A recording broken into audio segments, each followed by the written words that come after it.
it starts around 6 or 7 years old. You know, they start learning what sport's about. Is it safe or is it stressful? Is it fun or is it frightening? So like kids don't wake up one day and quit. You know, that's when you start seeing them. They start smiling. They stop asking to go to trainings. They're saying they're tired. They don't feel like it, you know. So by the time they physically quit, the joy's already gone, you know.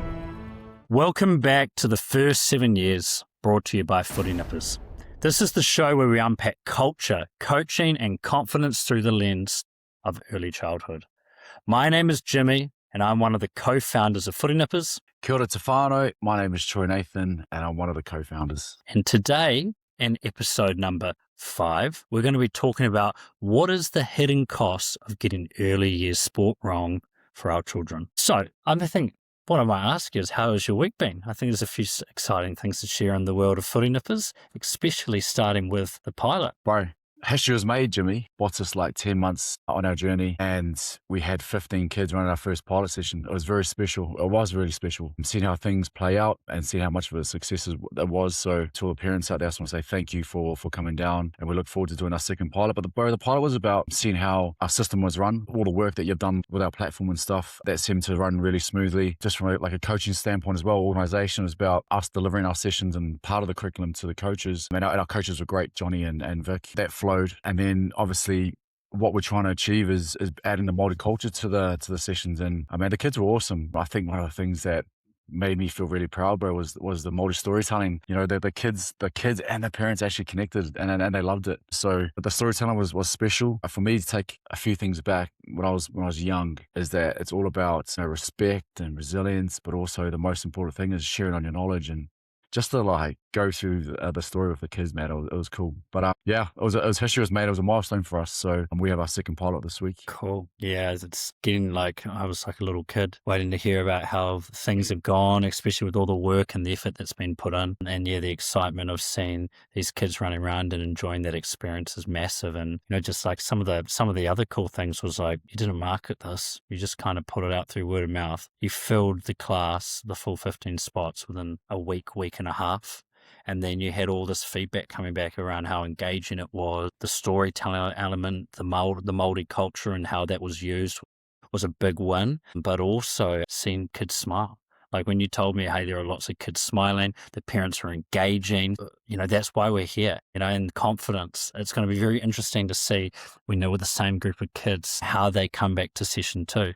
Because if you've built that confidence, right, you've made them feel like they're in a safe space, you're going to see a transition from the moment they go from adventure 1 to adventure 2, which I think is going to be really cool. Bro, it was just like normal 2.5-year-olds. Like they were unaware of the space. Obviously, they were shy at the start, but there was a little difference within 45 minutes, you know, before they went home. A couple of kids come up to give us a cuddle, you know, say goodbye. It's like, I'm really excited to do our second pilot this week, but also it was quite special was just to see them all in that turquoise gear with Footy Nippers on it. It was really cool, you know, and like part of the pilot as well, bro, is that I was there trying to run the perfect session, and I was trying to pick out things where we made mistakes, because that's what it's for as well. It's all a learning curve, you know. So we want to try and get from us as HQ is get better every day. Any learnings is so key for us. So it was a very special week, brother. Cool, bro. Yeah, I love that. It's exciting for the next one as well. Yeah. Also as well, I was over at Italy last week as well, and Mizuno confirmed to jump on board with us. They were very supportive and excited on how this journey was going to go. So to the technical sponsor, yeah, we're really stoked to have them on board. So Mizuno, we love you guys out there. Thank you so much for believing in us and our co-papa. Okay, right. So in terms of the next part, I'm going to tell you an interesting wee stat, okay? Right, here it goes. So, Troy, when we're talking about what the benefit of early years sport is, it's important to know this one interesting thing. So, kids who play sport early, and the rough ages are around 3 to 12, are significantly more likely to stay active as teenagers and adults. And here is the strong link for that. They are 2 to 3 times more likely to be active as adults, and this has been confirmed through long-term cohort studies. So, when you hear that stat, you know it's really important. It's important that kids are engaging in physical activity no matter what sport they do. But it comes to a point where you go, well, why are kids dropping out early? From your perspective, when you hear that, what do you think? Bro, very, very good question. It's a topic that we should be talking about. I have this sort of feeling, just being as a coach and obviously with my experience with obviously these camps and stuff, and also being a father amongst the community with their peers. But I reckon it starts around 11 or 12. It starts around 6 or 7 years old, little bit earlier. That's when kids, they start learning what sport's about, right? Is it safe or is it stressful? Is it fun or is it frightening? So like kids don't wake up one day and quit. They're emotionally checked out first. That's when you start seeing Yeah. them. They start smiling. They stop asking to go to trainings. They're saying they're tired. They don't feel like it. So by the time they physically quit, the joy's already gone. And also as Mm. well as that, the dropout's not the final step. The decision was made at least a few years. So it's something that we need to share. I think it could come down to our coaching model. How do we make these kids feel safe and not be coached as a player, but understand, who's really behind that jersey? Yeah, cool. I think that's so right. And it's not a sudden thing, right? It's cumulative. There's been a negative experience that's meant that a kid's gone, this isn't for me. And we will talk a bit more later around like parents pushing and specialization, but we know that it's so important that kids stay engaged in some way, shape, or form. Parents should be pushing their kids to try as many things as possible. And look, in a world where people are sitting more, in a world where there's more processed food and crap out there that kids are eating, and we're now battling obesity, right? And we know that all those obesity rates have increased considerably over the years. So therefore, like making sure we set that healthy perception and that healthy tone from a very young age is going to not only benefit them, but it's going to benefit our health system. It's going to be better for the whole community and society together. So yeah, that's super important. And I mean, with footy nippers, if we can, which we are going to do, is we're going to set that tone from a very young age. Make sport fun. Make them align doing these cool activities with something that's fun and engaging, because they will, in their mind, their connection will happen, and that connection will be, oh, when I do this, I have fun. And if we're building that early on, then we know that they're going to have a great relationship with sport throughout the rest of their young years to their teenage years. Now, I mean, the other thing to add on to that is, a lot of times when kids, and I was the same, when I got to around 13, 14, 15, I was more interested in going out and being with my friends, and that's just part of life. But ultimately, the foundation that was laid before that has then pushed me to get back involved, especially once I left school. Now, yeah, I was still playing at school, and at uni it got a bit harder to play, but the foundation was laid, and that's really important. 100%. And we spoke about it last week, bro. It's all about confidence, and the only way you can build up confidence is through repetition. They don't have repetition at 6 or 7 years old. It's way too early, so it's got to be the fun and enjoyment is the key. Yeah, cool. Yeah, I like that. Now, on to the next question, which is, where they go, I'm not sporty. You hear that all the time, well, I'm not a sporty kid. Do you think every kid should have the same opportunity? But when a kid says that at a very young age, how do you interpret that? They get emotionally drained. That comes from in comparison or moments in public where they've been embarrassed. So, for example, if they miss a kick or they miss a catch or they miss a tackle, kids they get picked last. It could be fitness they don't keep up, or it could be, for example, the coach corrects them loudly in front of their peers. I know for a fact, I've just been a parent and watching, what we say as well. It could be an example, your sister was better at you at that age. Because kids, they don't really see it as feedback. They hear it as identity. So that it's such a key thing to making sure that, we watch what we say. And how we coach and be really conscious, about that subject. Yeah, absolutely. I completely agree. And if you ever hear a kid go, I'm not sporty, it's not really the label you want them to be projecting themselves as. So you're right. It all comes from past experiences and the way that adults talk to them about what they're doing. It needs to be positive. It needs to be fun. Yeah, I mean, I personally was never in that I'm not sporty phase. For me, sport was fun, and I loved it. I got to be with my peers, and that's the thing that kept me motivated. I didn't like sitting in class. I couldn't wait to lunch to kick in the rugby ball, and you would be exactly the same. So, we had that drive because we had that great experience from a young age.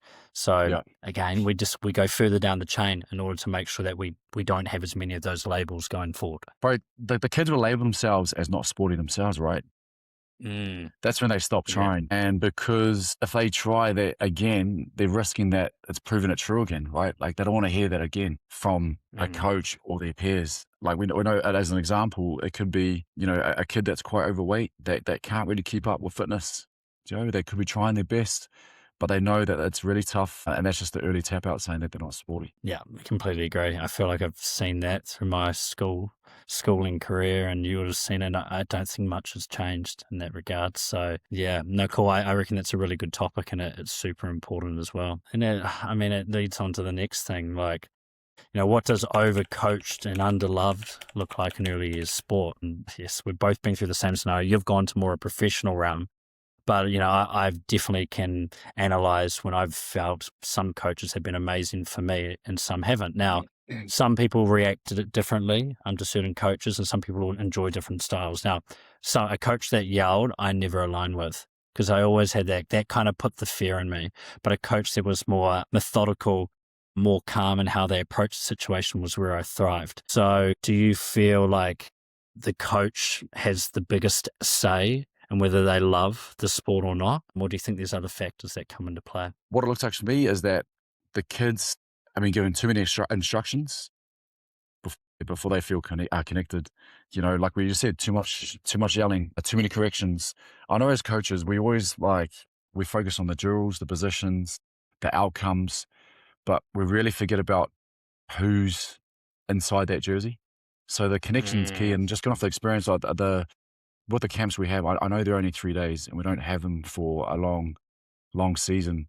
But we have that advantage of connecting with the kids on a personal level, before we were able to coach. And that's one thing I've learned just traveling overseas in other countries or other clubs, is rather me just being there as a consultant coach and running and doing drills, I'd rather feel connected to who I'm coaching and they feel a part of it, So when we're coaching them, they don't feel valued on performance. So it's all about their presence, if you know what I'm saying. And that's where they come into, they start feeling a bit more engaged as players as well. I mean, you practice what you preach and come into some of the haka camps. It's quite funny. You'll go do these 6-hour days, 3 days in a row, and have all these things going on. And all the clubs will be like, hey, can you coach this training tonight? Can you do this training tonight? And it's so funny because they know, well, if we get him here and in this situation, these kids are going to remember this experience. And I think your coaching style, from what I've seen, is very in tune with young kids, understanding who they are, getting down to their level. If I ran a rugby club and you came to me, I'd want to be pulling you in, getting as much out of you as I could. I appreciate it. There's a couple of things I do. I'm pretty sure it's quite common out there as well. Obviously you have to do your review session, but I just little icebreakers you need to do with the players just to make them feel relaxed, because you're this outside coach that's coming in and doing this spot session. So a good icebreaker I always do is introduce your name and a funny fact about you. That just loosens people up, right? That's they start to enjoy it. Yelling, I would never sort of yell, and also I try and stay away from the whistle.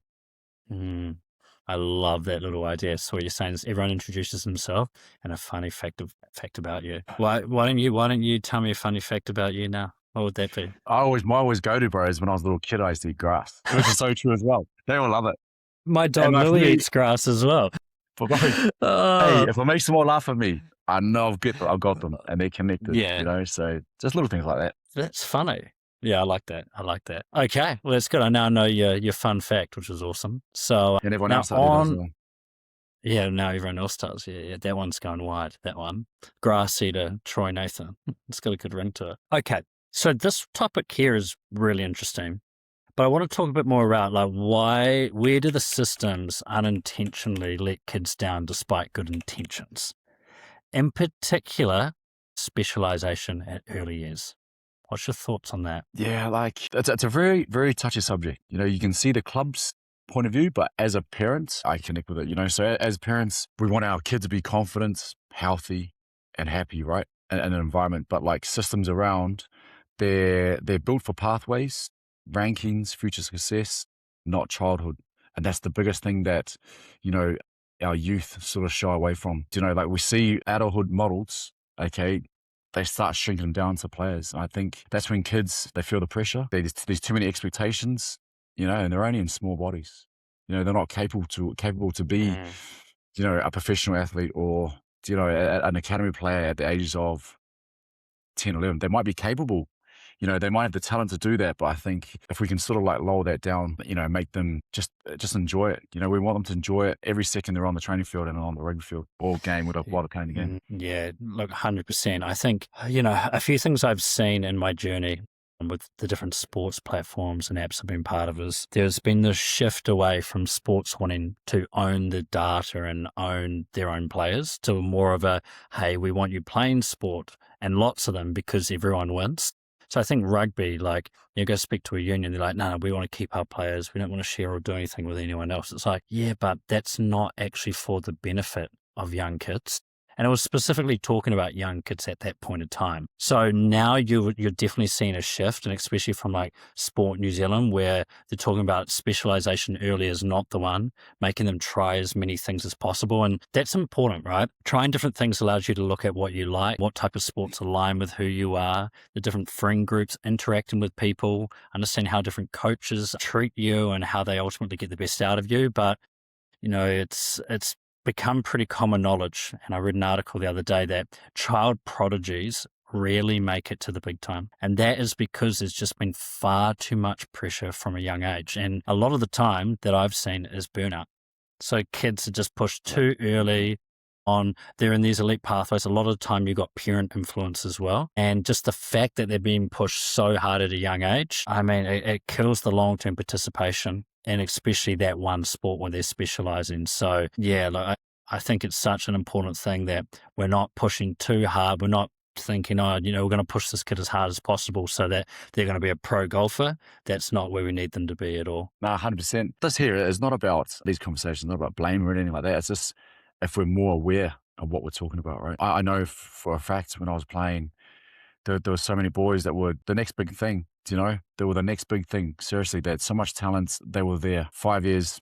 They could play for the All Blacks and just kicked on to rugby career, but they were just too burnt out just with the overstress of the training and the pathways that were set up for them, So, but I know now, sport in general, there's a massive emphasis on, player management and player welfare, where, players are sort of like, sliding down it smoothly into their journeys rather than pushed and trialed. And it's tough. It's bloody tough, When you were going through the ranks with rugby, were you considered to be a prodigy, or were you a hard worker? Where did you sit on that scale? Nah, I was a hard worker. I knew I had really good work ethic when I was quite young. Getting up, going for road runs early in the mornings before school. I knew that if I'd done the work at a young age, it would benefit me in the long run, But then again, I made those teams where, which were quite tough for other players. But I just felt that it was just off the bat of just my preparation. Yeah, hard work beats skill all day, right? There's a quote, I can't remember what it was. It was like, if you're really skillful but you've got poor work ethic, the person with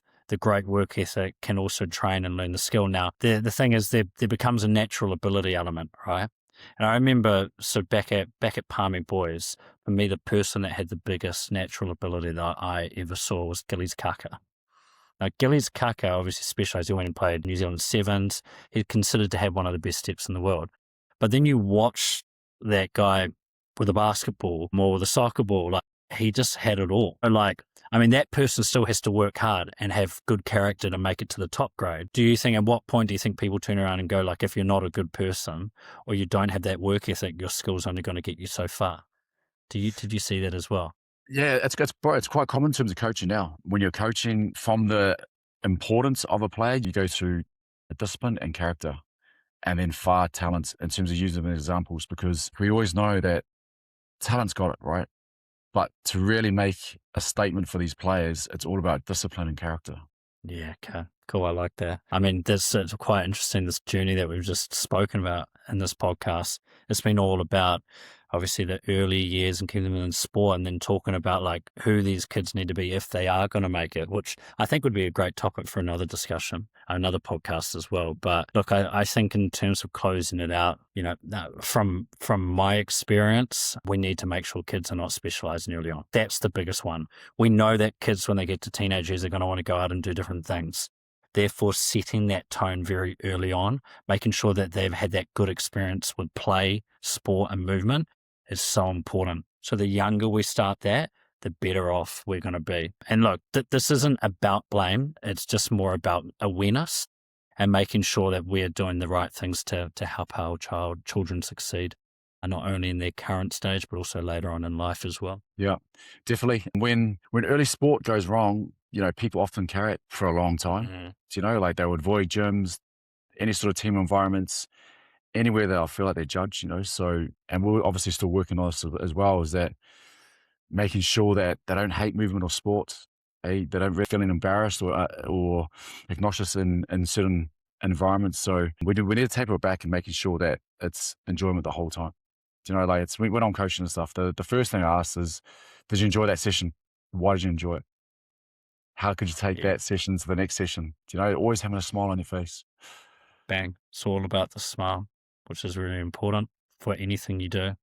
So, mate, I've loved this. I think this has been such a cool topic to speak about. It's at the front of mind for a lot of sporting organizations and bodies. So, yeah, I just want to thank everyone out there who's listening to us this week as we continue on our journey with footy nippers and educating people and learning ourselves. But until next time, Troy, is there anything you want to close out with? Nah, just appreciate everyone that's on our social media, that's, you know, that's following interactions. It really means the world to us, you know. It's starting things from scratch and just building what's our 10th or 11th year, month now, sorry. It's pretty cool to see, you know, people's reactions. And we look forward to our second pilot this week. It's going to be very exciting. No doubt we'll jump on here next week and share our experience and how it goes and the next stage or phase into our foot nippers journey. Cool. Awesome. Enjoy the rest of your day, mate. Take care. Yeah, likewise, brother. Ka kite. See you, bro. See you, bro. Bye.